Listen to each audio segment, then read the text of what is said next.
नमस्कार, स्वागत है आपका डीबी लाइव ब्रेकिंग में। मैं हूं समीर आत्मज मिश्र और मेरे साथ हैं अमलेंदु उपाध्याय। ऑपरेशन सिंदूर को लेकर एक तरफ उसका प्रचार प्रसार करने निकल पड़े हैं प्रधानमंत्री नरेंद्र मोदी और सर्वदलीय जो एक प्रतिनिधिमंडल है वो दुनिया के तमाम देशों में घूम रहा है और बता रहा है ऑपरेशन सिंदूर के बारे में। और इधर ऑपरेशन सिंदूर के बाद सीज फायर क्यों हुआ, ये सवाल पूछ रहा है विपक्ष लगातार, और इसके लिए सर्वदलीय बैठक की मांग कर रहा है और साथ ही संसद का विशेष सत्र बुलाने की मांग कर रहा है। प्रधानमंत्री नरेंद्र मोदी पिछले 2 दिन गुजरात में थे और आज उनका 4 राज्यों, अगले 2 दिनों में वो 4 राज्यों का दौरा करने वाले हैं। सिक्किम, पश्चिम बंगाल, उत्तर प्रदेश और बिहार। इसमें सबसे महत्वपूर्ण बिहार है जहां वो 2 दिन रहेंगे। और चूंकि बिहार काफ़ी महत्वपूर्ण इसलिए भी है कि पहलगाम की घटना के बाद भी वो बिहार में एक चुनावी सभा करने के लिए पहुंच गए थे। आज उनका सिक्किम में कार्यक्रम रहा, हालांकि वहां वो पहुंच नहीं पाए, लेकिन सिक्किम की जो एक 50वीं सिक्किम के विलय की 50वीं वर्षगांठ है, उस मौके पर वहां के लोगों को संबोधित करना था। उन्होंने वर्चुअली संबोधित किया और वहां भी उस ऑपरेशन सिंदूर की चर्चा उन्होंने की। तो ऑपरेशन सिंदूर को लेकर एक विपक्ष का आरोप है कि उसके राजनीतिक फायदे लेने की कोशिश की जा रही है, लेकिन ऑपरेशन सिंदूर से जुड़े जो तमाम सवाल हैं उनका जवाब नहीं दिया जा रहा है। एक तरफ प्रधानमंत्री नरेंद्र मोदी खुद उसके प्रचार प्रसार के लिए उतरे हुए हैं, दूसरी ओर जो सर्वदलीय प्रतिनिधिमंडल है कई देशों की यात्रा पर गया हुआ है, और साथ ही अब भारतीय जनता पार्टी अपने सांसदों, विधायकों, नेताओं, कार्यकर्ताओं को देश भर में घर घर सिंदूर बांटने के लिए भेजेगी, यानी उसको याद दिलाने की कोशिश करेगी कि ऑपरेशन सिंदूर की घटना जो रही है, ऑपरेशन सिंदूर जिसमें सेना ने पाकिस्तान में तमाम आतंकी शिविरों को नष्ट किया है, वो कैसे किया है। हालांकि उसका श्रेय लेने की कोशिश कर रहे हैं प्रधानमंत्री नरेंद्र मोदी, इस पर सवाल भी उठ रहे हैं, लेकिन सबसे बड़े सवाल उठ रहे हैं कि सीज फायर क्यों किया गया जब सेना ऑपरेशन सिंदूर को इतनी सफलतापूर्वक अंजाम तक पहुंचाने में लगी हुई थी। तो सिक्किम में अमलेंदु जी, जो आज का रहा बड़ा महत्वपूर्ण कार्यक्रम था, सिक्किम के विलय को 50 साल हुए हैं। सिक्किम की जनता और इसी बात को सेलिब्रेट करने के लिए प्रधानमंत्री सिक्किम के लोगों से मिलना चाह रहे थे। लोग उनको सुनने के लिए आए भी, लेकिन प्रधानमंत्री ने उनके साथ जो संवाद किया वो करीब 120 किलोमीटर दूर से किया है। वहाँ मौसम खराब रहा, सिक्किम नहीं पहुँच पाए। हालांकि सिक्किम के पास में ही मणिपुर भी है, वहाँ पिछले 2 साल से मांग की जा रही है कि प्रधानमंत्री आएँ, वहाँ नहीं जा रहे हैं। लेकिन सिक्किम का कार्यक्रम था, पर सिक्किम के लोगों को उन्होंने 120 किलोमीटर की दूरी से ही संबोधित किया। और जिस मौके पर गए थे, यानी जो 50 साल पहले सिक्किम का विलय किया गया था, किस तरीके से किया गया था और किसने किया था, इन सब पर उन्होंने क्या कुछ कहा है, एक बार सुन लेते हैं। सिक्किम के लोगों को जो दूर से उन्होंने संबोधित किया है उसमें क्या कह रहे हैं। और ये मौका जो है बहुत ही महत्वपूर्ण मौका है, अहम मौका है। सिक्किम एकमात्र राज्य ऐसा है जिसका विलय किया गया भारत में। भारत का वो हिस्सा नहीं था, लेकिन उसका विलय किया गया, उसके लिए संविधान में संशोधन किया गया। तो सुनते हैं क्या प्रधानमंत्री ने कहा है उस समय, और जिसको क्रेडिट दिया जाना चाहिए उसको कितना क्रेडिट वो दे रहे हैं इस बात के लिए। साथियों, सिक्किम के आप सभी लोग पर्यटन की पावर को भली भांति जानते हैं, समझते हैं। टूरिज्म सिर्फ मनोरंजन नहीं है, ये डायवर्सिटी का सेलिब्रेशन भी है। लेकिन आतंकियों ने जो कुछ पहलगाम में किया वो सिर्फ भारतीयों पर हमला नहीं था, वो मानवता की आत्मा पर हमला था, भाईचारे की भावना पर हमला था। आतंकियों ने हमारे अनेक परिवारों की खुशियों को छीन लिया। उन्होंने हम भारतीयों को बांटने की भी साजिश रची। लेकिन आज पूरी दुनिया देख रही है कि भारत पहले से कहीं ज्यादा एकजुट है। हमने एकजुट होकर आतंकियों और उनके सरपरस्तों को साफ संदेश दिया है। उन्होंने हमारे बेटियों के माथे से सिंदूर पहुंचकर उनका जीना हराम कर दिया। हमने आतंकियों को ऑपरेशन सिंदूर से करारा जवाब दिया है।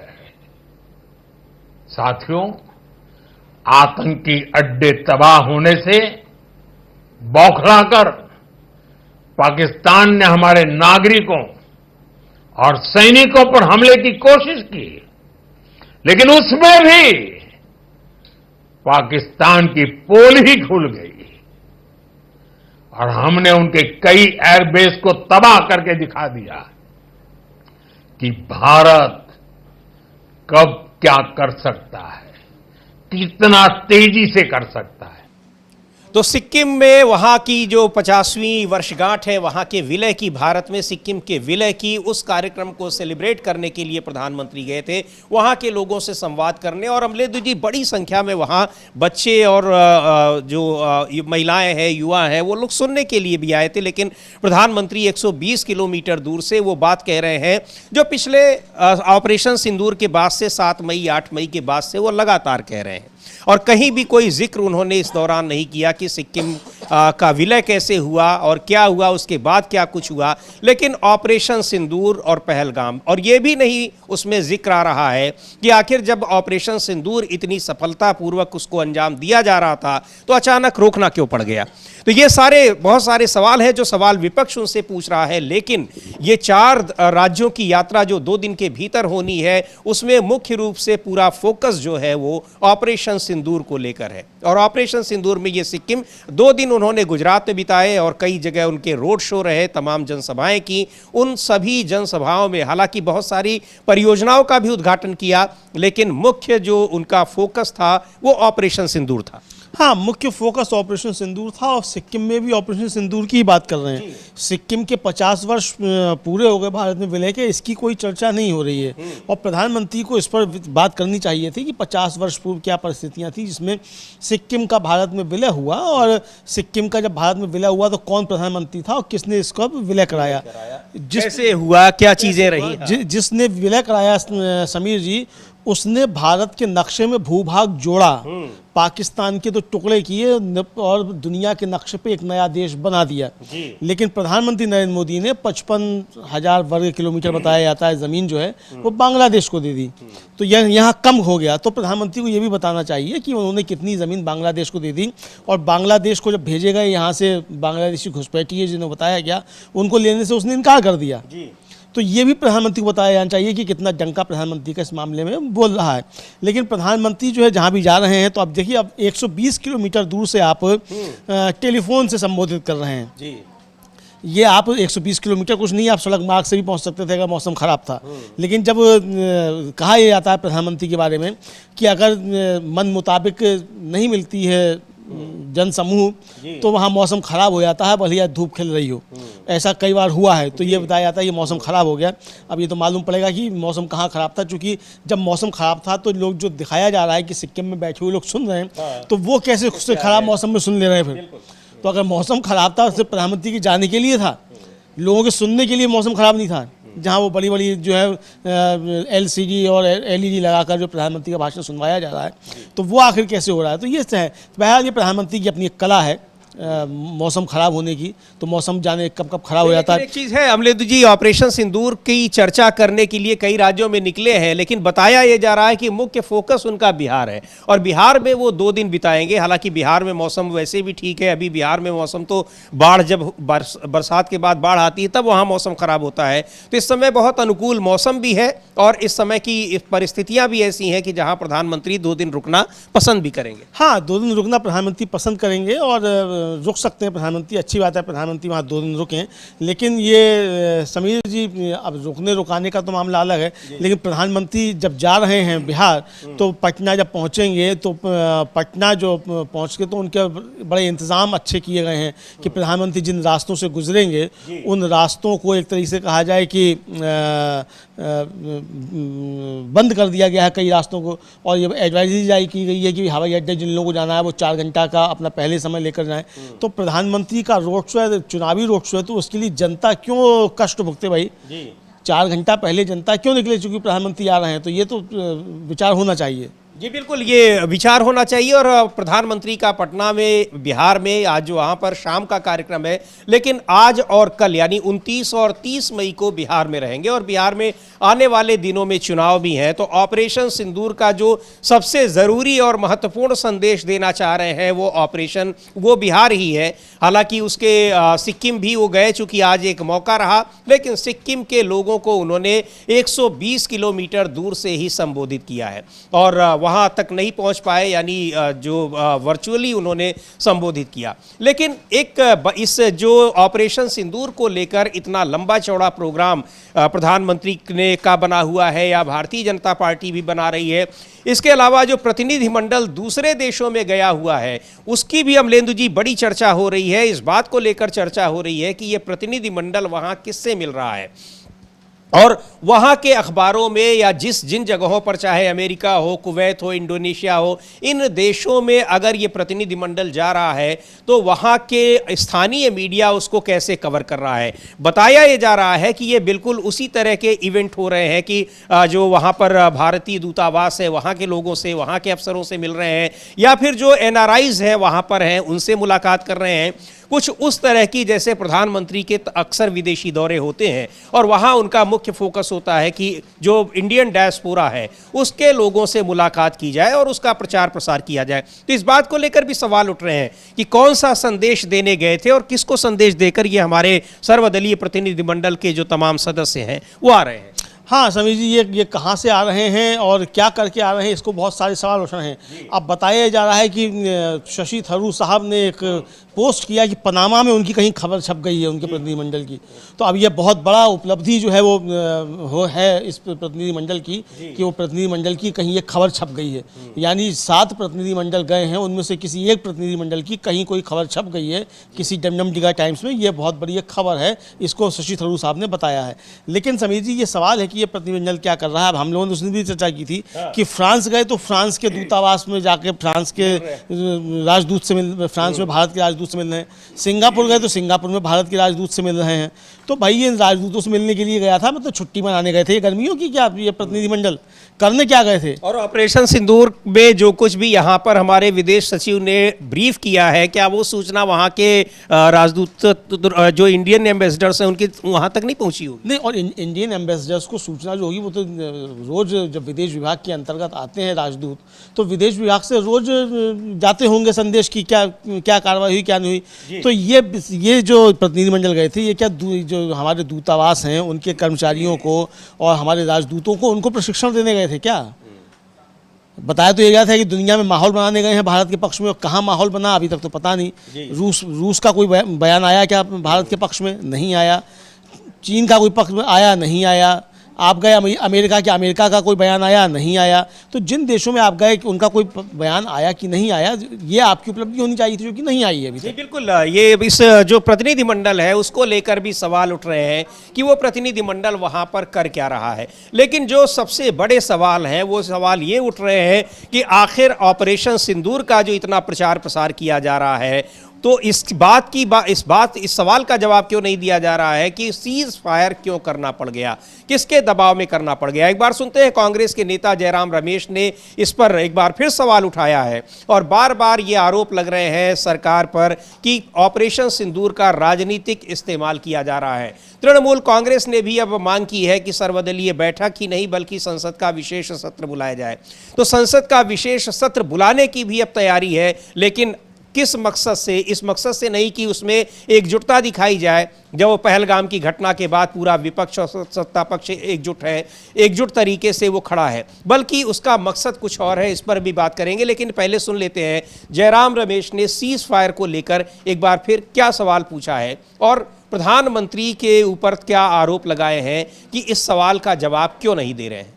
महत्व इसका यही है कि 23 मई 2025 को न्यूयॉर्क स्थित कोर्ट ऑफ इंटरनेशनल ट्रेड, जो यूएस कांग्रेस ने स्थापित की थी 1980 में कानून द्वारा, उसमें अमेरिका के जो वाणिज्य मंत्री हैं हॉवर्ड रोटनिक, उन्होंने एक स्टेटमेंट दायर किया है कोर्ट के अंदर। कोर्ट में उन्होंने ये बयान दिया है, और कोर्ट में बयान देना एक उसका अलग और विशेष महत्व रखता है। उन्होंने ये कहा है कि राष्ट्रपति ट्रंप ने ये युद्ध विराम करवाया, और ये युद्ध विराम इसलिए हुआ क्योंकि राष्ट्रपति ट्रंप ने भारत के सामने और पाकिस्तान के सामने अंतर्राष्ट्रीय व्यापार का गाजर जो है, ट्रेड टैरिफ का मामला उठाया, कि उन्होंने ये हमें बहकाया कि जो आप निर्यात करते हैं अमेरिका को, भारत और पाकिस्तान, उन निर्यात पर हम कर घटाएंगे। यही तो माने हैं कि लुभाने का माने तो यही है। तो देखिए, राष्ट्रपति ट्रंप ने तो 3 देशों में, अमेरिका में, सऊदी अरेबिया में और कतर में 11 दिन में 8 बार कहा है कि मेरे वजह से ये युद्ध विराम हुआ है, और मैंने टैरिफ का जो इस्तेमाल किया है, और दोनों देशों को कहा है कि अंतर्राष्ट्रीय व्यापार बढ़ेगा अगर आप युद्ध विराम करवाओगे। हमारे प्रधानमंत्री तो टैरिफ सुनना नहीं चाहते हैं, हमारे प्रधानमंत्री तो सिर्फ तारीफ सुनना चाहते हैं, और वो राष्ट्रपति ट्रंप सिर्फ टैरिफ की बात करते हैं, और हमारे प्रधानमंत्री सिर्फ तारीफ की अपेक्षा करते हैं। तो इस पर तो वो चुप हैं, प्रधानमंत्री ने कुछ नहीं कहा है। हमने बार बार उनसे पूछा है कि राष्ट्रपति ट्रंप 3 देशों में 8 दिन में 11 बार, उन्होंने 8 बार 11 दिनों में उन्होंने कहा है कि मेरे वजह से युद्ध विराम हुआ है, टैरिफ की वजह से हुआ है, मैंने बहकाया है इनको अंतर्राष्ट्रीय व्यापार के मामले को लेकर, और मैंने इनको कहा है कि जो निर्यात करते हैं उस पर हम कर घटाएंगे। यही तो माने हैं। अभी वाणिज्य मंत्री हॉवर्ड लुटनिक कोर्ट के सामने, अदालत के सामने जाके कहते हैं कि राष्ट्रपति ट्रंप की वजह से ये युद्ध विराम हुआ है। तो राष्ट्रपति ट्रंप कहते हैं, मार्को रूबियो विदेश मंत्री कहते हैं, ऊपर राष्ट्रपति जो हैं जेडी वैंस कहते हैं, अभी हॉवर्ड लुटनिक ने कहा है। पर इस पर तो हमारे विदेश मंत्री चुप हैं, हमारे प्रधानमंत्री तो बिल्कुल चुप हैं। तो हम प्रधानमंत्री से तो यही सवाल पूछ रहे हैं, राष्ट्रपति ट्रंप जो आपके अच्छे दोस्त हैं, गहरे दोस्त हैं, लंबे दोस्ती रही है, हाउडी ट्रंप, हाउडी मोदी हुआ है ह्यूस्टन में, नमस्ते ट्रंप हुआ है अहमदाबाद में, आपके संबंध अच्छे हैं, आप क्यों नहीं कहते, आप क्यों नहीं बोलते कुछ? जो बार बार कह रहे हैं कि मेरे वजह से ये युद्ध विराम हुआ है, ऑपरेशन से। तो ये सवाल लगातार उठ रहे हैं कि आखिर जो सीज फायर के लिए तैयार हुआ भारत, वो क्यों हुआ, और अमेरिका के राष्ट्रपति डोनाल्ड ट्रंप जो बार बार क्लेम कर रहे हैं, वो आखिर उसका भारत सरकार क्या जवाब दे रही है, और नहीं दे रही है तो ये स्वीकार कर रही है इस बात को। और अब तो केवल ट्रंप ही नहीं कह रहे हैं, बल्कि अमेरिका की अदालत में भी इस बात को एक प्रूफ के तौर पर, एविडेंस के तौर पर वहां पेश किया जा रहा है। अमलेंदु जी, हाँ बिल्कुल, एविडेंस के तौर पर पेश किया जा रहा है। और कल जो है अमेरिकी सरकार ने पहली बार अदालत में बात दर्ज कराई है कि भारत और पाकिस्तान के बीच संघर्ष विराम, अमेरिका की मध्यस्थता और पूर्ण युद्ध को टालने के लिए व्यापारिक पहुंच की पेशकश के बाद ही हासिल किया गया था। और अमेरिकी सरकार ने पहली बार अदालत में बात दर्ज कराई, और जो ट्रंप का दावा है कि भारत और पाकिस्तान के बीच संघर्ष विराम अमेरिका की मध्यस्थता और पूर्ण युद्ध को टालने के लिए हासिल किया गया था, ये बाकायदा अमेरिकी सरकार की तरफ से कहा गया है, अदालत में ये किया गया। वो डॉक्यूमेंट हम लोग दिखा भी सकते हैं कि जो अब वहाँ अमेरिकी सरकार ने अदालत में कहा है। चूँकि एक मुकदमे में घसीटा गया वहाँ सरकार को, वहाँ के जो छोटे ट्रेडर्स थे उन्होंने घसीटा कि इनकी टैरिफ नीति की वजह से नुकसान हो रहा है। तो टैरिफ नीति का बचाव करते हुए ट्रंप सरकार की तरफ से अदालत में कहा गया है कि टैरिफ लगाना इसलिए ज़रूरी है कि हमने इस टैरिफ की वजह से ही जो है हमने सीज फायर कराया, और इसका अभी तक प्रधानमंत्री नरेंद्र मोदी या भारत सरकार की तरफ से स्पष्ट शब्दों में कोई खंडन नहीं आया है कि ट्रंप झूठ बोल रहे हैं। जबकि ट्रंप की सरकार जो है वहाँ अदालत में हलफनामा देकर कह रही है कि उसने ही सीज फायर करवाया। जी बिल्कुल, ट्रंप बार बार ये कह रहे हैं, और अब ट्रंप अमेरिका की अदालत में भी इस बात को एविडेंस के तौर पर पेश किया जा रहा है कि इस सीज फायर कराने के पीछे सबसे बड़ा योगदान जो है वो अमेरिका के राष्ट्रपति डोनाल्ड ट्रंप का है। लेकिन भारत की ओर से उस पर कोई बात नहीं कही जा रही है स्पष्ट तरीके से, और प्रधानमंत्री की ओर से इस पर का कोई खंडन नहीं आया है। अमलेंदु जी, ये भी सवाल बार बार उठ रहा है कि आखिर, और उसका जो सबसे बड़ा प्रमाण ये दिया जा रहा है कि सीज फायर की घटना की सूचना अमेरिका के राष्ट्रपति देते हैं, और उसके 1 घंटे बाद हमारे विदेश सचिव अचानक इस बात की घोषणा करते हैं कि सीज फायर के लिए भारत तैयार हो गया है। आखिर क्यों तैयार हो गया है, ऐसी क्या वजह थी? ये सवाल लगातार विपक्ष पूछ रहा है, लेकिन उसका जवाब नहीं दिया जा रहा है, बल्कि उसके अलावा लोग उस सवाल को ना पूछें, इसकी वजह से ऑपरेशन सिंदूर का एक इवेंट तैयार किया जा रहा है। और उसमें जो सबसे हैरानी की बात यह है कि उसमें सेना को कोई क्रेडिट नहीं दी जा रही है, केवल सेना के लोगों का इस्तेमाल किया जा रहा है ऑपरेशन सिंदूर। उसमें जो तस्वीर भी लगाई जा रही है सैनिक के तौर पर, वो तस्वीर लग रही है प्रधानमंत्री नरेंद्र मोदी की। हाँ बिल्कुल, प्रधानमंत्री नरेंद्र मोदी की तस्वीर लग रही है और सैनिकों की तस्वीर हटाई जा रही है, केवल उसका लोगो इस्तेमाल किया जा रहा है सेना का। और गोली जो है वो भारतीय सेना की नहीं खाए पाकिस्तानी, ये बताया जा रहा है मोदी जी की गोली है, मोदी जी की गोली खाने के लिए तैयार रहें। ये मोदी जी खुद कह रहे हैं, कोई और नहीं कह रहे हैं कि भाई वहाँ के लोग जो है सरकार के खिलाफ काम करें, वरना जो हमारी गोली खाने के लिए तैयार रहें।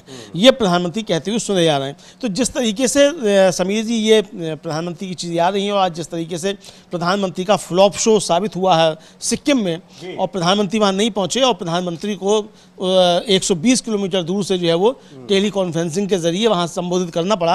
प्रधानमंत्री के जाने के लिए मौसम खराब था, लेकिन वहाँ लोग जो है खुले में बैठकर प्रधानमंत्री को सुन रहे हैं, उनके लिए मौसम खराब नहीं था। लेकिन प्रधानमंत्री की फ्लाइट का उतरना जो है वो उसके लिए मौसम खराब था, क्योंकि सिक्किम बगल में है बिल्कुल एकदम मणिपुर के, तो वहाँ की उड़ती हुई हवा भी जो है वो न पहुँच जाए, तो इसलिए कार्यक्रम वहाँ दौरा जो है वो रद्द कर दिया गया प्रधानमंत्री का, ऐसे आरोप लगाए जा रहे हैं। और अगर मणिपुर की अब चर्चा हुई अमलेंदु जी, तो मणिपुर में भी जबरदस्त डेवलपमेंट हो रहा है। हालांकि कल हम लोगों ने ये सूचना दी थी कि वहां सरकार बनाने की कोशिशें हो रही हैं, लेकिन जो कोशिशें हो रही हैं वो भारतीय जनता पार्टी के शीर्ष नेतृत्व को धता बताते हुए हो रही हैं। यानी वहां पर पूरी तरह से पार्टी के भीतर बगावत चल रही है।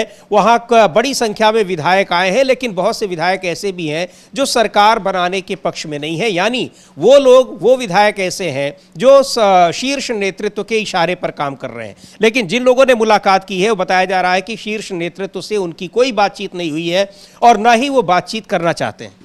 हाँ, बातचीत करना नहीं चाहते हैं शीर्ष नेतृत्व से, और एक तरह से कहा जाए वहाँ विधायकों ने बगावत कर दी है और 40 के आसपास विधायक बताए जा रहे हैं। यानी बहुमत है अगर राज्यपाल उनको बुला लेते हैं। अब देखना ये कि राज्यपाल बुलाते हैं कि नहीं बुलाते हैं, क्योंकि राज्यपाल तो गवर्नर हो रहे हैं केंद्र सरकार की तरफ से, तो अब ये बुलाते हैं नहीं बुलाते हैं गवर्नर के ऊपर। लेकिन अगर बुला लेते हैं तो फिर ये सीधी मोदी जी के खिलाफ और बीजेपी का केंद्रीय नेतृत्व जो है उसके खिलाफ जो है वो बगावत एक विधायकों ही माना जाएगा।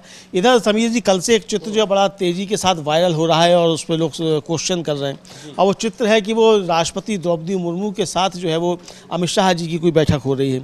अब लोग कह रहे हैं कि 17 सितंबर आने वाली है, तो मोदी जी की जो है वो मार्गदर्शक मंडल में सीट तो पक्की नहीं हो गई है कि अभी से जो है वो अमित शाह जी जाकर मिलने लगे हैं।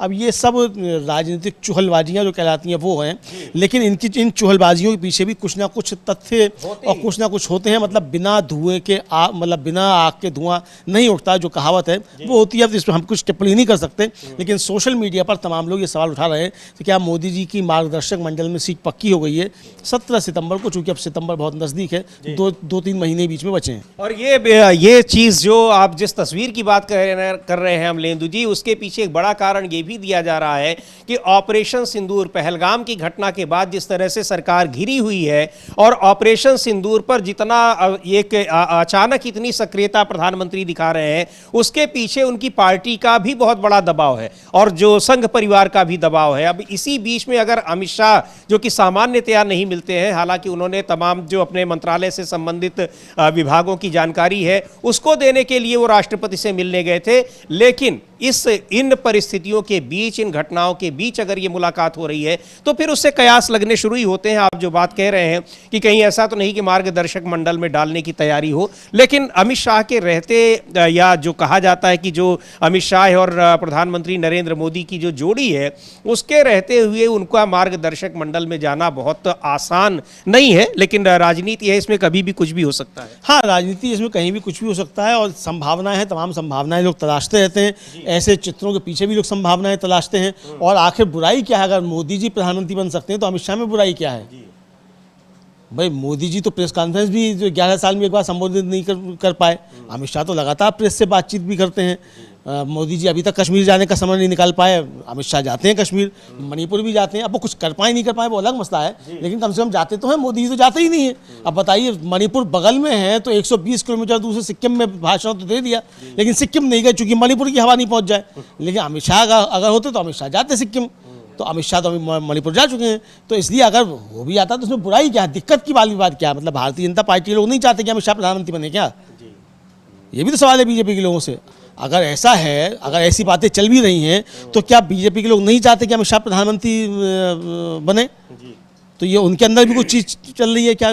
तो अब ये तो बीजेपी अंदर की चीजें वो लोग वो जाने, हम लोग क्या वो है। लेकिन बहुत सारे कयास लगते हैं और उन्हीं में जब कुछ खास मुलाकातें होती हैं तो ये कयास और भी बढ़ जाते हैं। लेकिन ऑपरेशन सिंदूर को लेकर प्रधानमंत्री की जो ये अतिशय सक्रियता है, ये जो जिस तरीके से वो लगातार अपने दौरे कर रहे हैं और ऑपरेशन सिंदूर को लेकर जिस तरह से उनके बयान आ रहे हैं, उन बयानों की बड़ी चर्चा है और उनसे ये लग रहा है कि कहीं ना कहीं बड़े दबाव में प्रधानमंत्री हैं और जिस तरह से सवालों में घिरे हुए हैं, तो वो सवाल खुले तौर पर तो विपक्ष पूछ रहा है, आम जनता पूछ रही है, लेकिन पार्टी के भीतर भी उनसे ये सवाल पूछे जा रहे हैं, ऐसा लग रहा है। ये बार बार ये चर्चा हो रही है। और इस बीच जो सबसे बड़ा सवाल है कि आखिर संसद का विशेष सत्र क्यों नहीं बुलाया जा रहा है, तो इस सत्र को लेकर भी अब चर्चाएं हो रही हैं कि शायद संसद का विशेष सत्र बुलाया जाए। कब बुलाया जाएगा, ये आशंकाएं क्यों लगाई जा रही हैं कि विशेष दिन पर बुलाया जाएगा? सुन लेते हैं जयराम रमेश क्या कह रहे हैं। और ऑपरेशन सिंदूर के बारे में, पहलगाम की घटना के बारे में,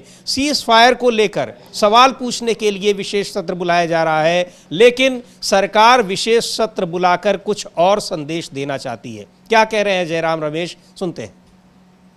भी सुनने को आ रहा है कि 25 और 26 जून को, क्योंकि वहाँ इमरजेंसी की 50वीं वर्षगांठ है, उसके लिए एक विशेष सत्र बुलाया जा सकता है। एक व्यक्ति जो 11 साल से अघोषित इमरजेंसी चला रहे हैं, अनडिक्लेयर्ड इमरजेंसी हमारे देश में 26 मई 2014 से लागू है, वो एक विशेष सत्र बुलाना चाहते हैं। 50 साल पहले क्या हुआ, 50 साल पहले क्या हुआ? तो आज के मुद्दे हैं, आज के मुद्दे, आज के सवाल से ध्यान हटाने के लिए 50वीं वर्षगांठ की बात कर रहे हैं। ठीक है, अगर करना कीजिए। आरएसएस की क्या भूमिका थी, हम उसका पूरा पर्दाफाश लाएंगे, हकीकत जो है पूरा देश के सामने रखेंगे कि इन्होंने क्या क्या कहा था। पर आज हमारी मांग है विशेष सत्र बुलाया जाए, 22 फरवरी 1994 का प्रस्ताव को दोहराया जाए, उसको अपडेट किया जाए। जो नई चुनौतियां आई हैं, खास तौर से चीन और पाकिस्तान के बीच में जो जुगलबंदी है, वही चीन जिसको प्रधानमंत्री ने क्लीन चिट दिया था, ये सब हमारी सामने चुनौतियां हैं। एक सामूहिक संकल्प दिखाएं, एकता और एकजुटता से। देखिए, बीजेपी और बीजेपी नेताओं को पाकिस्तान से लड़ना देना कुछ नहीं है। आतंकवादियों से वो क्या कर रहे हैं? 1 महीना हो गया, 22 अप्रैल को पहलगाम की क्रूर आतंकवाद हमला हुआ था। आज भी वो आतंकवादी यहाँ वहाँ घूम रहे हैं। दिसंबर 2023 को पूंछ में आतंकी हमले में उनकी एक भूमिका थी। अक्टूबर 2024 में गांदरबल में आतंकवादी हमला हुआ, उसमें उनकी भूमिका थी। उसी महीने अक्टूबर 2024 को गुलमर्ग में एक आतंकवादी हमला हुआ था, उसमें उनकी भूमिका थी। यानी कि ये जो पहलगाम के आतंकवादी हैं, उन्होंने 4 आतंकी हमले कराए हैं 18 महीने में। आज वहाँ यहाँ वहाँ घूम रहे हैं, हमारे सांसद भी यहाँ वहाँ घूम रहे हैं और आतंकवादी भी यहाँ वहाँ घूम रहे हैं। तो ये आतंकवादी, पहलगाम की घटना को अंजाम देने वाले आतंकवादियों का अब तक नहीं पता चल सका है और यही कहा जा रहा है कि ऑपरेशन सिंदूर, ठीक है, वो सेना ने उन आतंकी शिविरों को तबाह किया जहां से आतंकवादी आ रहे हैं, लेकिन जो आतंकवादी जिन्होंने पहलगाम की घटना 28 लोगों की जान ले ली, वो आतंकवादी कहां चले गए हैं?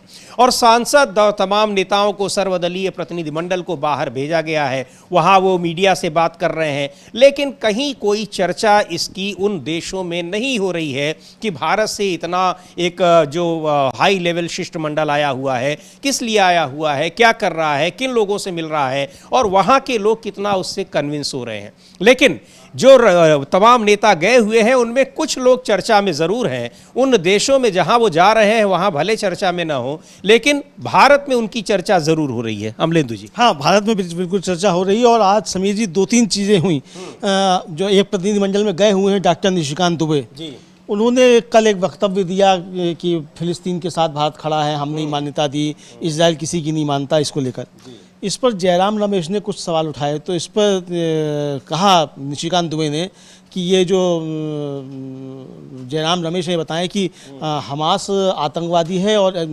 फिलिस्तीन क्या एक ही है, इसको लेकर अब सवाल पूछ लिया है कांग्रेस के प्रवक्ताओं ने निशिकांत दुबे से। पहले ये बताओ कि भारत सरकार हमास को आतंकवादी मानती है कि नहीं मानती है?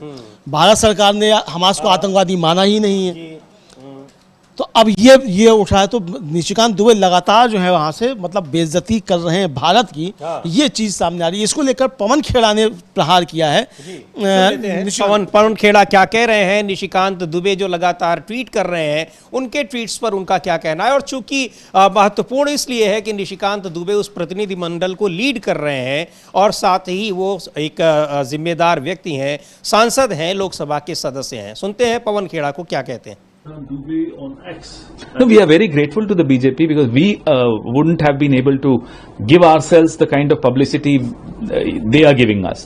If you go through the letter by President Reagan to Prime Minister Rajiv Gandhi, you will realize that President Reagan is requesting for our help in Afghanistan.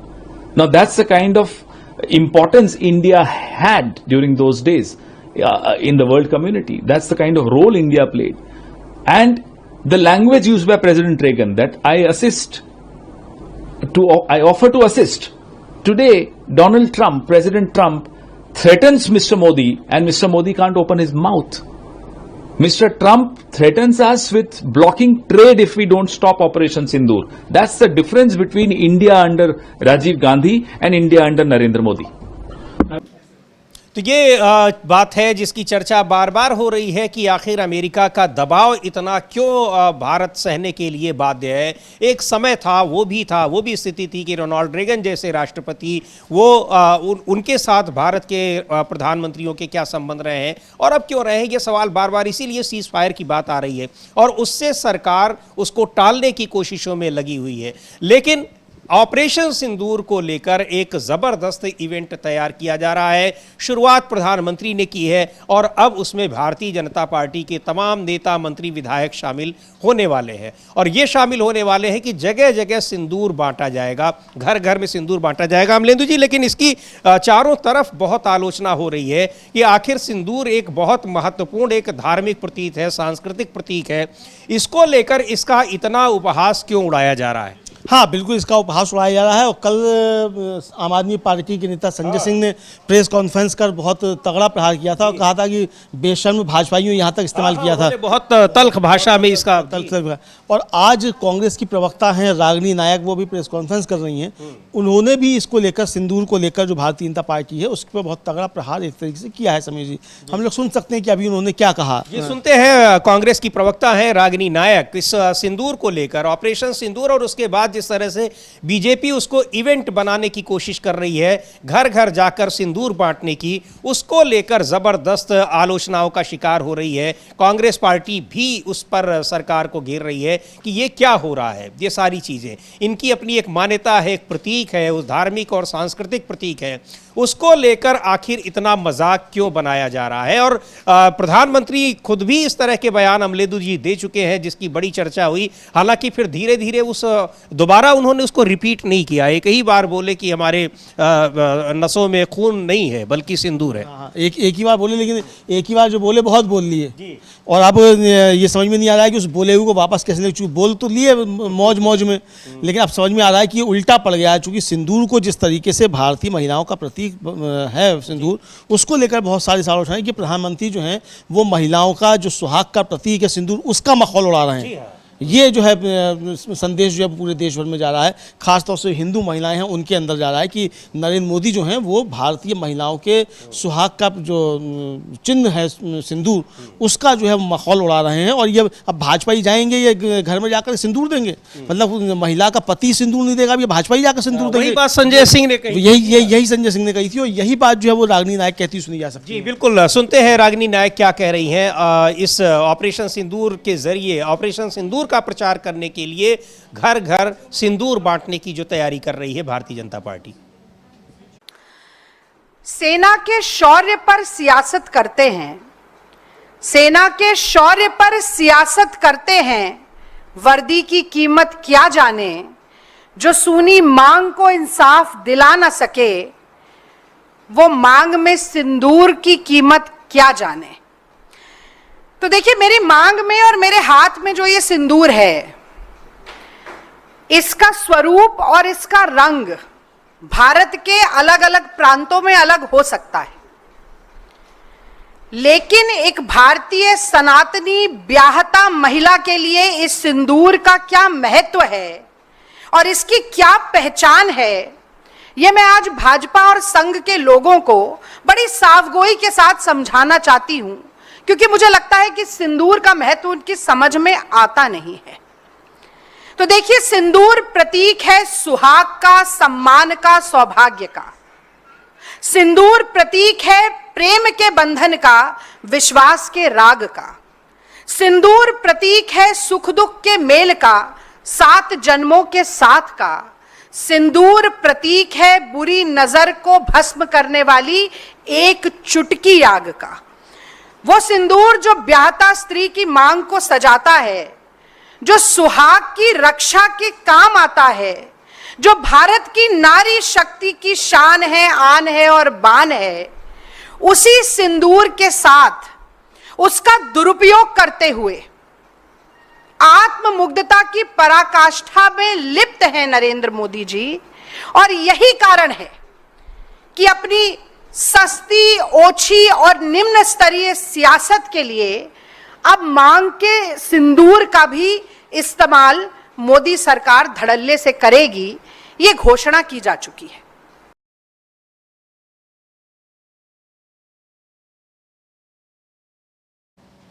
तो ऑपरेशन सिंदूर को लेकर और जिस तरह से सिंदूर घर घर बांटने की तैयारी में है भारतीय जनता पार्टी, उसको लेकर जबरदस्त तीखे प्रहार हो रहे हैं। संजय सिंह आम आदमी पार्टी के नेता हैं, उन्होंने कल बहुत ही तल्ख भाषा में इसकी आलोचना की और भारतीय जनता पार्टी, पूरी भारतीय जनता पार्टी के लिए उन्होंने बहुत गुस्से में ये बात कही कि आप कैसे घर घर जाकर सिंदूर बांट सकते हैं। और आज कांग्रेस पार्टी, लेकिन भारतीय जनता पार्टी कोई भी मौका नहीं दे छोड़ना चाहती कि वो ऑपरेशन सिंदूर के जरिए कैसे उसका राजनीतिक फायदा ले, ये विपक्ष का कहना है।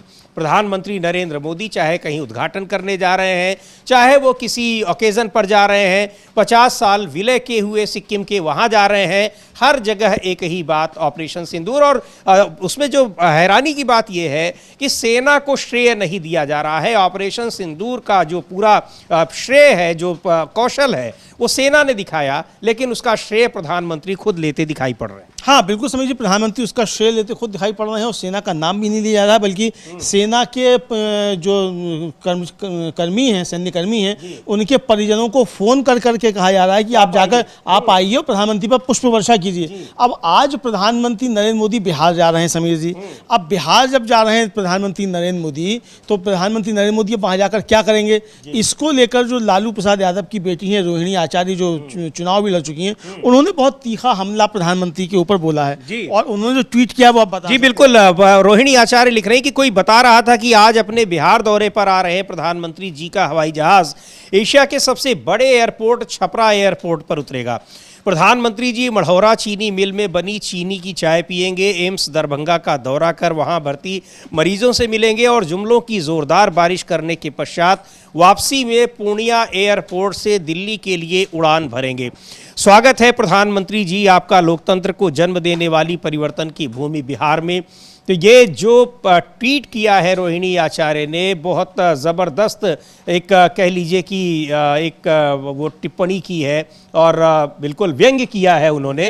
लेकिन इससे पहले वो जब सिक्किम जाना था तो वहाँ तो 120 किलोमीटर दूर से वो बोलकर चले आए, वहाँ के हवाई अड्डे तक नहीं पहुँच पाए। और ये जिन हवाई अड्डों का जिक्र ये कर रही हैं, दरभंगा एम्स का जिक्र कर रही हैं, ये सब चर्चा में रहे हैं। हाँ, ये सब चर्चा में रहे हैं, चूंकि ये सब कहीं जमीन पर अस्तित्व में ही नहीं है। और प्रधानमंत्री के भाषणों में जरूर विद्यमान है। बता रहे थे एम्स में दरभंगा में बहुत अच्छा बन गया है, तो ये तंज जो है वो रोहिणी आचार्य ने किया है। लेकिन इस बीच समीर जी एक बड़ी खबर जो है वो आ रही है बॉम्बे हाई कोर्ट से। और बॉम्बे हाई कोर्ट में एक मसला पहुंचा था कि एक 19 साल की लड़की, इंजीनियरिंग की स्टूडेंट थी, उसने एक ऑपरेशन सिंदूर को लेकर पोस्ट कर दिया था अपने सोशल मीडिया हैंडल पर, रीपोस्ट किया था, पोस्ट भी नहीं किया था, रीपोस्ट किया था।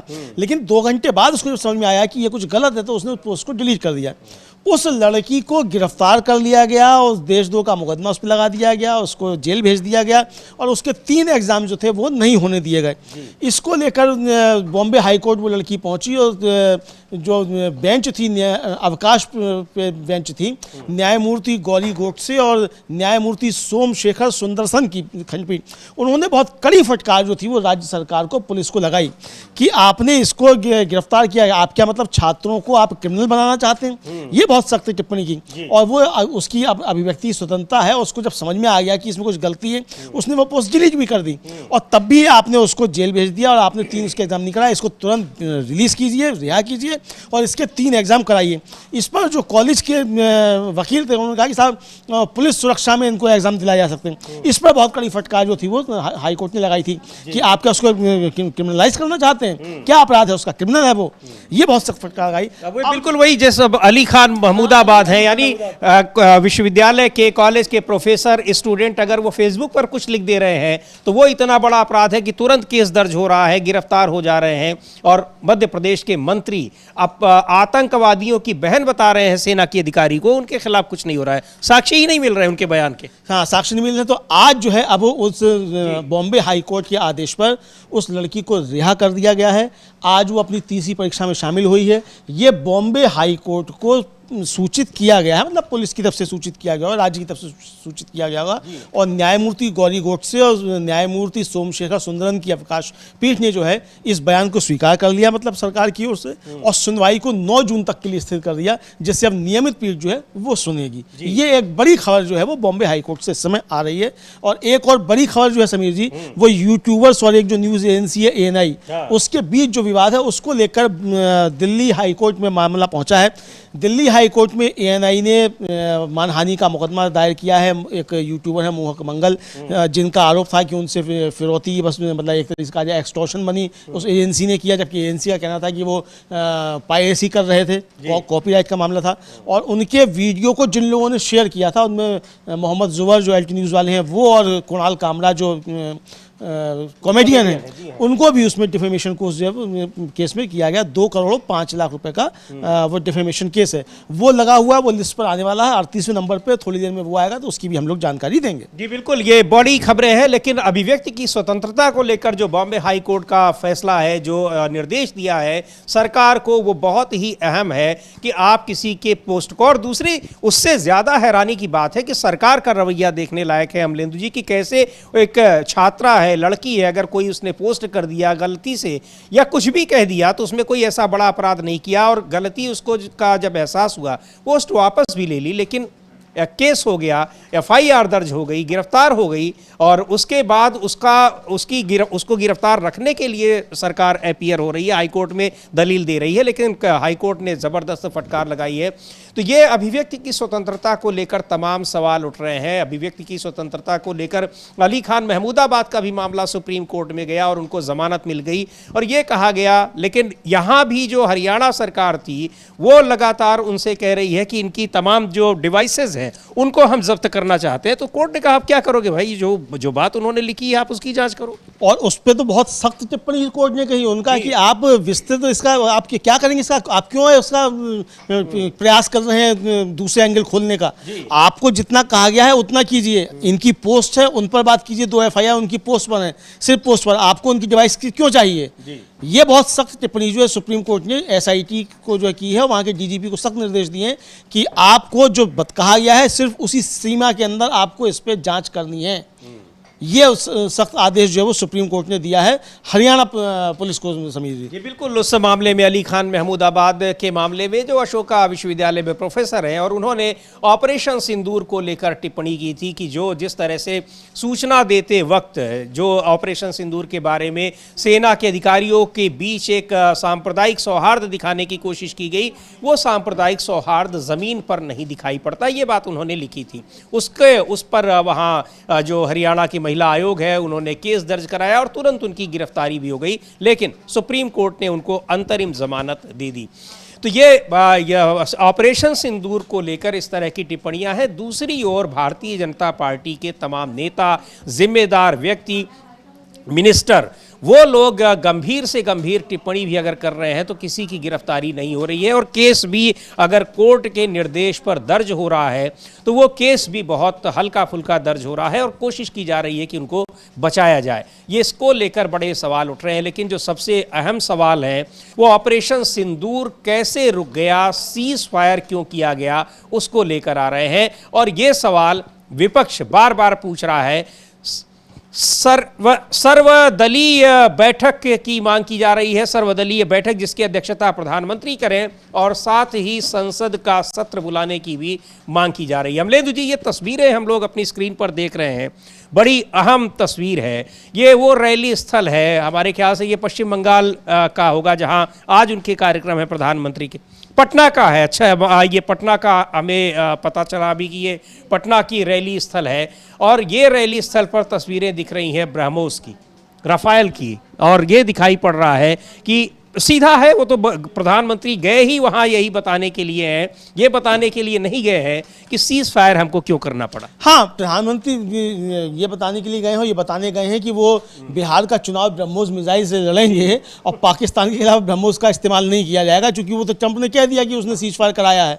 उस पर जुबान खुल नहीं रही है, एक शब्द मतलब ट्रंप का अब टी नहीं निकल रहा है, जबकि पहले तो my dear friend Donald Trump हुआ करते थे, तो अब वो मुंह से नहीं निकल रहा है। तो ये इस तरीके से सेना का किस तरीके से दुरुपयोग जो है, और ये 78 सालों में पहली बार हो रहा है कि सेना का दुरुपयोग इस तरीके से चुनावी राजनीति के लिए किया जाए, खुल्लम खुल्ला किया जाए। पुलवामा के बाद भी हालांकि दुरुपयोग किया गया था, लेकिन उस समय सिर्फ शहीदों का नाम लिया गया, और इस तरीके की नुमाइश कम से कम उस समय नहीं हुई थी। लेकिन अब ये नुमाइश भी काम करती हुई दिखाई नहीं पड़ रही है, ये मालूम पड़ रहा है, चूंकि सेना भी इस मामले में आगे बढ़कर जो है कोई सहयोग करती हुई दिखाई नहीं पड़ रही है, क्योंकि सेना का अपना एक मेयार है, सेना का अपना ये एक रेस्पेक्ट है, और सेना राजनीति से दूर रहती है, सेना इस तरीके की अंदरूनी राजनीति में हिस्सा नहीं लेती है। ये बहुत स्पष्ट है एक तरीके से समीर जी। तो ये लेकिन प्रधानमंत्री जो हैं भारतीय जनता पार्टी, वो सेना का दुरुपयोग जो है उसके करना चाहते हैं, ये साफ तौर पर दिखाई पड़ रहा है। और ये क्या इसमें इस मामले में एक और बड़ी महत्वपूर्ण बात है अमलेंदु जी की, जो दिखाने की कोशिश कर रहे हैं, फायदा लेने की कोशिश कर रहे हैं, लेकिन धरातल पर ये सवाल, इस ऑपरेशन सिंदूर की सफलता से ज्यादा सवाल यही पूछा जा रहा है कि सीज फायर क्यों किया गया। भारतीय जनता पार्टी के तमाम समर्थक भी हम लोग देखते हैं कि सोशल मीडिया पर बहुत मुखरता के साथ ये सवाल पूछते रहते हैं। तो एक तरीके से ये कहा जा रहा है कि जितना ज्यादा इसका प्रचार प्रसार कर रहे हैं, कहीं वो उतना ही ज्यादा बैकफायर न करने लगे। हाँ, बिल्कुल बिल्कुल बैकफायर करने लग सकता है, ये समझा जा सकता है कि बैकफायर हो सकता है, और लग यही रहा है कि बैकफायर हो, चूंकि प्रधानमंत्री भी समझ रहे हैं बार बार कि बैकफायर हो रहा है। अब देखना ये कि आज प्रधानमंत्री जब जा रहे हैं, रोड शो कर रहे हैं समीर जी, तो इस रोड शो में नीतीश कुमार शामिल होते कि नहीं होते? पहले हुआ था उसमें तो शामिल हुए थे नीतीश कुमार, लेकिन अभी जिस तरीके से एनडीए के मुख्यमंत्रियों की बैठक से निकलकर बाहर आ गए थे नीतीश कुमार, उसके बाद ये कयास लगाए जा रहे हैं कि नीतीश कुमार दबाव बनाना चाहते हैं प्रधानमंत्री पर, और ये कहलवाना चाहते हैं कि सबसे पहले आप घोषणा कीजिए कि मुख्यमंत्री का चेहरा नीतीश कुमार ही होंगे। अब नहीं होता है तो आज प्रधानमंत्री की रैली में, इसमें रोड शो में नीतीश कुमार शामिल होते हैं कि नहीं होते हैं, ये देखना होगा, और उनको रिसीव करने हवाई अड्डे पर पहुंचते कि नहीं पहुंचते। जी बिल्कुल, ये बहुत ही महत्वपूर्ण होगा। और ये देखिए, अभी स्क्रीन पर हम देख रहे थे कि जो प्रधानमंत्री का रैली स्थल है पटना में, वहां कैसे ब्रह्मोस मिसाइल और तमाम दूसरे जो सेना के हथियार हैं, मिसाइल हैं, उनकी रिप्लिका लगाई गई है, प्रदर्शन किया जा रहा है। दूसरी ओर ये लग रहा है आरजेडी का होगा ये पोस्टर जो लगा रखा है, और ये सवाल पूछ रहे हैं कि 20 साल में आपने क्या किया है, जिसमें नीतीश कुमार भी हैं और प्रधानमंत्री नरेंद्र मोदी की भी तस्वीर है, कि नौकरी, रोजगार, तमाम जितने मुद्दे हैं, स्वास्थ्य सुविधा, अपराध, भ्रष्टाचार पर रोक, नौकरशाही पर रोक, स्थिर सरकार, नए निवेश, इन सब पर, गुणवत्तापूर्ण शिक्षा, इन सारे ही मोर्चों पर फेल साबित हुई है ये सरकार, और विपक्ष इसका लगातार उठा रहा है। और पिछले कुछ दिनों से कानून व्यवस्था जिस तरह से खराब हुई है अमलेंदु जी बिहार में, उसकी चर्चा भी बहुत हो रही है, और नीतीश कुमार, मुख्यमंत्री नीतीश कुमार की निष्क्रियता, और जो आरोप लग रहे हैं कि सरकार पूरी तरह से भारतीय जनता पार्टी चला रही है, उसकी नेतृत्व में, उसको देखते हुए वहाँ का लॉ एंड ऑर्डर अगर खराब है, तो ये पूरा का पूरा आरोप नीतीश कुमार नहीं बल्कि वो सीधे तौर पर भारतीय जनता पार्टी पर लग रहा है। हाँ बिल्कुल, बीजेपी पर इसलिए लगेगा समीर जी, नीतीश कुमार मुख्यमंत्री भले ही हों, लेकिन सरकार तो बीजेपी चला रही है, ये आरोप है, और विधायक भी बीजेपी के ज्यादा हैं, मंत्री भी अब बीजेपी के ज्यादा हैं, तो अगर कानून व्यवस्था खराब हो रही है तो ये जिम्मेदारी सीधे सीधे बीजेपी पर आती है, प्रधानमंत्री नरेंद्र मोदी पर आती है, क्योंकि बीजेपी का मतलब कुछ है ही नहीं। अब बीजेपी का मतलब सीधे सीधे प्रधानमंत्री नरेंद्र मोदी हैं। तो जहाँ भी बीजेपी कुछ अच्छा करे तो वो पीएम मोदी के खाते में है, और कुछ बुरा करे तो वो भी पीएम मोदी के खाते में है। तो जब सब कुछ पीएम मोदी के खाते में, तो अगर बिहार में कानून व्यवस्था खराब हो रही है तो ये भी पीएम मोदी के खाते में ही जाएगा। इसको साफ तौर पर समझा जा सकता है। जी बिल्कुल, इसको साफ तौर पर समझा जा सकता है। जो तमाम आरोप है, सरकार की विफलता के जो आरोप है, उसका भी जो खामियाजा है भुगतना पड़ेगा भारतीय जनता पार्टी को, ऐसा बताया जा रहा है। लेकिन भारतीय जनता पार्टी की कोशिश है, जैसा दिख रहा है प्रधानमंत्री की इस रैली से, कि वो उन मुद्दों में चाह रही है कि लोगों को उलझाए ही न, उलझाए किस में रहे, ऑपरेशन सिंदूर में, ब्रह्मोस में, रफाल में, मिसाइल में, टैंक में, इन सारी चीज़ों में, और ये दिखाती रहे कि इन्हीं के जरिए हम पाकिस्तान पर कब्जा करने जा रहे हैं, जो कि मीडिया में लगातार दिखाया भी जाता है। और सुप्रीम कोर्ट से कुछ बड़ी खबर आ रही है अमलेंदु जी, इसमें ANI वाला जो अभी हम लोग जिक्र कर रहे थे, दिल्ली हाई कोर्ट में वहाँ पर जो सुनवाई हो रही है उस पर कुछ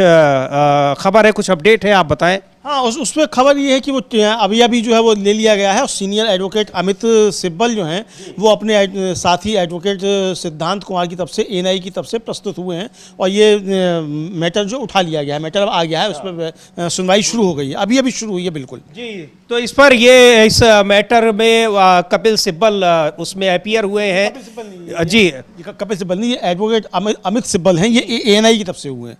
ANI की तरफ से अमित सिब्बल हुए हैं। खैर, अभी सुनवाई दिल्ली हाई कोर्ट में तुरंत शुरू हुई है, और इस पर दोनों पक्षों को सुनने के बाद ही कुछ फैसला आएगा। लेकिन कुछ आदेश भी आ सकता है, महत्वपूर्ण आदेश है अमलेंदु जी, क्योंकि एक तरह से एक मोनोपॉलिसी कायम कर रखी है एजेंसी ने, ऐसा आरोप लग रहा है, कहा जा रहा है। और उसके जरिए कि किसी ने अगर इस्तेमाल कर लिया तो वो एक उस फिरौती यानी वसूली की जा रही है अपनी बाइट्स को बेचकर। हाँ, ये किया था। और दूसरा इसमें सवाल ये उठ रहा है कि आपने जैसे किसी नेता का इंटरव्यू लिया, तो ठीक है आपने इंटरव्यू लिया, लेकिन वो आपके सवाल तो कोई नहीं सुनता ना, आपने सवाल क्या पूछे उसका जवाब सुनता है, तो ये आपका कॉपीराइट कैसे हो गया कि साहब उस नेता की बात कोई दूसरा इस्तेमाल नहीं करेगा। पहली चीज तो ये। दूसरा ये कि अगर 5 सेकंड की किसी ने करवी ली तो भाई आप रेवेन्यू शेयर ले लीजिए, जैसे म्यूजिक कंपनियां करती हैं कि अगर आपने उनका म्यूजिक इस्तेमाल कर लिया तो आपका रेवेन्यू शेयर उसमें लेती हैं, उस वीडियो में आप उसमें ले लीजिए। लेकिन आप मांग कर रहे हैं 40 लाख रुपया आप दीजिए, और साल भर का जो है वो आप उनका वो भी लीजिए, सब्सक्रिप्शन भी लीजिए, जो कि लगभग 2 लाख रुपये महीने का जाकर बैठता है। तो यानी कि 12 दुनी मतलब 24 लाख रुपया ये, और 40 लाख रुपया ये, यानी 64-65 लाख रुपया आप दीजिए, वरना आपका यूट्यूब चैनल बंद हो जाएगा। अब ये नालायकी यूट्यूब की भी एक तरीके से है कि भाई आपने ऐसा नियम क्यों बनाया है कि कोई भी उठाकर अगर कोई कॉपीराइट लगा देता है तो उसने केवल स्टैग कर दिया, इस आधार पर आप चैनल को बंद कर देते हैं। आप ये नहीं देखते कि उसके पास कॉपीराइट के क्या अधिकार हैं क्या नहीं है। उसने अगर स्टैग किया तो भाई कॉपीराइट का मुकदमा जाकर अदालत में, कॉपीराइट का मुकदमा, आप चैनल बंद क्यों कर देते हैं। तो इसको लेकर ये तैयारियां हो रही हैं कि यूट्यूब को भी घेरा जाए कि आप ये अपनी पॉलिसी बंद कीजिए, चूंकि यूट्यूब की इस पॉलिसी की वजह से एक एजेंसी को मौका मिल रहा है एक्सटॉर्शन करने का, ये यूट्यूबर्स का आरोप है। और इसी के संबंध में एक वीडियो था, वो मोहक मंगल एक जो यूट्यूबर है उन्होंने पोस्ट किया था बना के, और उसको एक्सटॉर्शन किया जा रहा है, उसको कई लोगों ने शेयर किया था। उसी मामले में ये सुनवाई आगे बढ़ रही है। जी, उसी मामले में ये सुनवाई है, बड़ी महत्वपूर्ण सुनवाई है, क्योंकि सोशल मीडिया पर इसकी काफ़ी चर्चा है, और बहुत सारे जो यूट्यूब पर प्लेटफॉर्म्स हैं उनमें कई लोगों का उनके ये केवल एक ही मामला नहीं, इस तरह के बहुत सारे मामले हैं, आरोप हैं। और ये भी कहा जा रहा है कि ये जानबूझकर इस तरह से किया जा रहा है कि कॉपीराइट दिया जाता है। और चूंकि ये कॉपीराइट का मामला ऐसा है कि 3 बार अगर आता है तो आपका यूट्यूब चैनल ही बंद हो सकता है, तो ये एक धमकी देकर उनसे पैसा वसूलने का मामला है जिसको क्लेम किया गया है, और उसके खिलाफ ये वहाँ पर कोर्ट में ये मामला चल रहा है। तो दिल्ली हाई कोर्ट में ये केस है, बड़ा महत्वपूर्ण है। अब इसमें क्या होता है, कुछ और अपडेट्स आए हैं सुनवाई में, अमलेंदु जी बता रहे हैं। बिल्कुल आए, जो सिब्बल साहब उपस्थित हुए हैं ANI की तरफ से, कपिल सिब्बल नहीं, दूसरे सिब्बल साहब हैं ये, और वो उन्होंने दलील दी है कि वे मेरी कॉपीराइट सामग्री का उल्लंघन कर रहे हैं। मैं कहता हूं कि लाइसेंस ले लो। उन्होंने मेरे वीडियो से क्लिप ली, वे साक्षात्कार थे, वे उन्हें पोस्ट में इस्तेमाल करते हैं। 6 मौक़ों पर ऐसा किया गया, मेरी सामग्री का अवैध प्रकाशन हुआ। और उन्होंने कहा कि यूट्यूब में कॉपीराइट स्ट्राइक की व्यवस्था है, शर्तें हैं कि अगर कोई प्रतिक्रिया नहीं मिलती है 3 स्ट्राइक तो और आपका चैनल निलंबित हो जाता है। मैं उनसे संपर्क करता हूँ और कहता हूँ कि आप मेरी सामग्री सामग्री का उल्लंघन कर रहे हैं। मैंने लाइसेंस की पेशकश की, वे मेरे प्रस्ताव को अस्वीकार कर सकते थे, इसके बजाय मुझ पर दबाव डालने के लिए मेरे खिलाफ मानहानिकारक सामग्री प्रसारित की गई। मेरे दोस्त के 4 मिलियन सब्सक्राइबर हैं, यानी मोहक मंगल के, वह अपनी साइट पर इसे पोस्ट करता है, उसके पास 5 मिलियन से ज़्यादा वीडियो हैं। वह कोई साधारण व्यक्ति नहीं है और वह वादी की मानहानि पर पैसे कमा रहा है। वह मेरा पंजीकृत ट्रेडमार्क ANI डालता है और कहता है कि सस्ता समाप्त करो। क्या किसी व्यक्ति को किसी भी स्थिति में वादी को चिन्हित करके ऐसा करने का अधिकार है? ये दलील दी गई है जो सिब्बल साहब जो ANI की तरफ से प्रस्तुत हैं उनकी तरफ से। तो ये दलील दी जा रही है, यानी इसकी अब इस पर सुनवाई चल रही है और इसमें क्या दिल्ली हाई कोर्ट का फैसला होता है, क्या आदेश होता है, इस पर रहेंगी निगाहें। लेकिन जो सबसे बड़ा सवाल है, जो सबसे महत्वपूर्ण मुद्दा है, वो है ऑपरेशन सिंदूर का, जिसका प्रचार प्रसार करने के लिए प्रधानमंत्री निकल पड़े हैं और उसके बाद तैयारी की जा रही है कि आने वाले दिनों में भारतीय जनता पार्टी के तमाम नेताओं को भी निकाला जाएगा उसका प्रचार करने के लिए। और तरीका जो अपनाया गया है उस पर बड़े गंभीर सवाल उठ रहे हैं। तरीका यह अपनाया गया है कि घर घर जाकर सिंदूर बांटा जाएगा। एक बार सुनते हैं कांग्रेस पार्टी की प्रवक्ता रागिनी नायक ने उस पर क्या कहा है। उसी को लेकर आम आदमी पार्टी के नेता संजय सिंह ने भी बहुत ही तीखी टिप्पणी की है भारतीय जनता पार्टी के खिलाफ और भारतीय जनता पार्टी के नेताओं के खिलाफ। रागिनी नायक को सुनते हैं, उन्होंने भी क्या कहा है कि कैसे इसका राजनीतिक इस्तेमाल किया जा रहा है और ये कितना एक गलत काम है जो कि तमाम हमारी परंपराओं का उनका मखौल उड़ा रहा है। सेना के शौर्य पर सियासत करते हैं, सेना के शौर्य पर सियासत करते हैं, वर्दी की कीमत क्या जाने, जो सूनी मांग को इंसाफ दिला ना सके, वो मांग में सिंदूर की कीमत क्या जाने।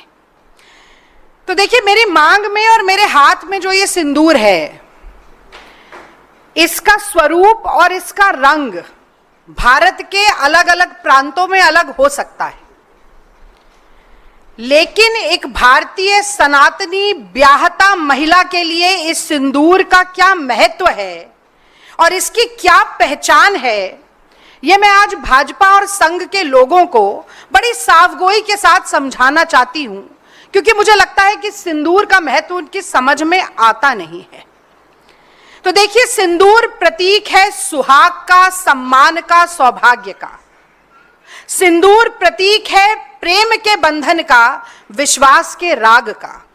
सिंदूर प्रतीक है सुख दुख के मेल का, 7 जन्मों के साथ का। सिंदूर प्रतीक है बुरी नजर को भस्म करने वाली एक चुटकी आग का। वो सिंदूर जो ब्याहता स्त्री की मांग को सजाता है, जो सुहाग की रक्षा के काम आता है, जो भारत की नारी शक्ति की शान है, आन है और बान है, उसी सिंदूर के साथ उसका दुरुपयोग करते हुए आत्ममुग्धता की पराकाष्ठा में लिप्त है नरेंद्र मोदी जी। और यही कारण है कि अपनी सस्ती, ओछी और निम्न स्तरीय सियासत के लिए अब मांग के सिंदूर का भी इस्तेमाल मोदी सरकार धड़ल्ले से करेगी, ये घोषणा की जा चुकी है। तो सिंदूर के जरिए राजनीति का फ़ायदा उठाने की कोशिश की जा रही है। इसके पहले अमलेंदु जी बहुत चर्चा में था 2019 के लोकसभा चुनाव में मंगलसूत्र, तो मंगलसूत्र के जरिए भी वोट पाने की कोशिश की गई थी 2024 के चुनाव में। तो ये सारी चीज़ें हैं, अब कितना फ़ायदा पहुंचाती हैं 2024 के लोकसभा चुनाव में तो बहुत फ़ायदा उसका शायद नहीं मिला, या हो सकता है कि मिला हो, सरकार को लगता हो, भारतीय जनता पार्टी को लगता हो। तो अब वो सिंदूर के जरिए चुनाव प्रचार में बिहार में खास तौर पर उतरने की कोशिश में लगी। हाँ, सिंदूर के जरिए बिहार में बीजेपी चुनाव में उतरना चाहती है। अब देखना ये है समीर जी कि ये सिंदूर जो है ये किसको परेशान करता है, बीजेपी को कि नीतीश कुमार को, ये आने वाला समय बताएगा। फिलहाल जो है तकरार जो है नीतीश और बीजेपी के बीच बढ़ती हुई दिखाई देती है, क्योंकि जिस तरीके से नीतीश कुमार तमाम बीजेपी के मुख्यमंत्रियों के सामने प्रधानमंत्री का अपमान करके निकल गए थे, बैठक से बाहर चले गए थे, एनडीए के मुख्यमंत्रियों की बैठक से, आज स्पष्ट हो जाएगा कि नीतीश कुमार और बीजेपी के बीच जो चीज़ें चल रही हैं वो कहां तक पहुंची हैं और कितना उनमें मेल मिलाप है या कितना उनके बीच टकराव की स्थिति बनी हुई है। जी बिल्कुल, इस कार्यक्रम में प्रधानमंत्री नरेंद्र मोदी के कार्यक्रम में नीतीश कुमार आते हैं, नहीं आते हैं, और उनके बीच में क्या बातचीत होती है, ये एक बहुत महत्वपूर्ण इस पर रहेंगी निगाहें और बड़ा संदेश इससे मिलने वाला है। लेकिन 4 राज्यों के दौरे पर प्रधानमंत्री हैं और मुख्य उनका जो पड़ाव है वो है बिहार। बिहार पहुंचने वाले हैं आज शाम को, कल भी वहां रहेंगे और बिहार में आने वाले दिनों में चुनाव भी हैं। लेकिन एनडीए गठबंधन के घटक दलों के बीच तकरार एक बार फिर सतह पर आई हुई दिख रही है। अब क्या होता है, नतीजा उसका क्या निकलता है, इस पर रहेंगी निगाहें। फिलहाल इस कार्यक्रम को अब यहीं समाप्त करते हैं। मुझे और अमलेंदु उपाध्याय को दीजिए अनुमति। नमस्कार।